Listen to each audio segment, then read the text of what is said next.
சிந்து கவி வந்திருக்கு சொந்தமுள்ள பூங்கொடிக்கு.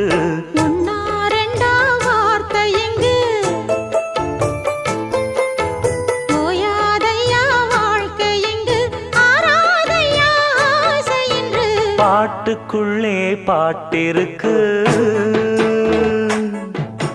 படிச்சுக்கத்தா மனசிருக்கு. இந்த வயசு இப்ப புதுசு அடிவாடி பூங்கொடி. இந்த மாமல் படிக்கும் பாடல் இனிக்கும் சேர்ந்து பாடடி. இந்த மாமல் படிக்கும் பாடல் இனிக்கும் சேர்ந்து பாடடி. பாட்டுக்குள்ளே பாட்டிருக்கு படிச்சுக்கத்தாம